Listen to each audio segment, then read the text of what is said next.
When you were a kid, someone handed you a map. The map said, study hard, be good, follow the rules, and everything will work out. That map was wrong. Not accidentally wrong, structurally wrong. Built to serve a system, not a child. The people who handed you that map genuinely believed it, which makes it worse, not better. Let's trace where the scam actually starts. The first lie comes early. You can be anything you want to be. Adults say this with complete sincerity. They mean it as encouragement, but they are handing a 5-year-old a promise that reality cannot keep. Not everyone can be an astronaut, not because people lack worth, but because supply and demand do not care about feelings. Statistically, most children will not become what they dreamed of at age 6, and that is not a tragedy, but framing it as a personal failure is. The second lie is more dangerous. Grades equal intelligence. This one sinks in deep. Children begin to link academic performance with personal worth. The high-scoring student learns to define themselves by metrics. The low-scoring student learns to believe they are less. Neither belief is accurate. Grades measure how well you perform a specific task under specific conditions designed by one system.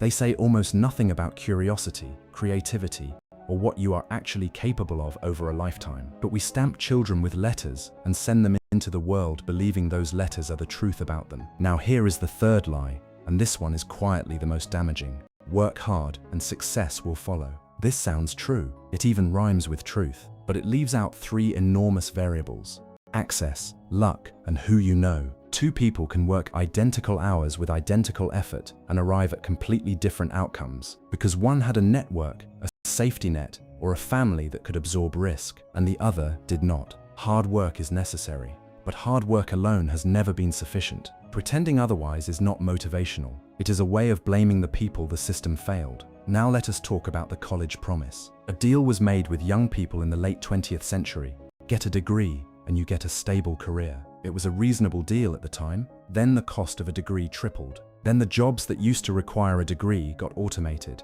New graduates started entering the workforce, carrying enormous debt and entry-level salaries. The deal changed, but nobody updated the brochure. Parents who graduated decades ago are still handing out advice built on data that no longer applies. And young people are paying for that gap with some of the best years of their lives. Here is the psychological damage nobody talks about. When children are raised on promises that do not deliver, they rarely blame the promise, they blame themselves. That is the real mechanism of the scam. It does not just mislead you.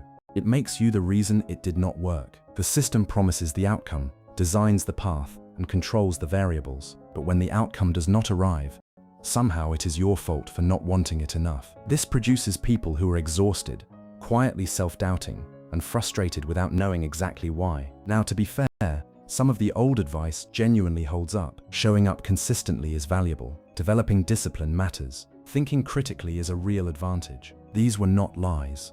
They were sold as complete answers when they were only partial ones. The problem was never hard work or education. The problem was the promise that these things alone would be enough. In a system with uneven rules, playing well is necessary but not sufficient. You also need to know the rules are uneven.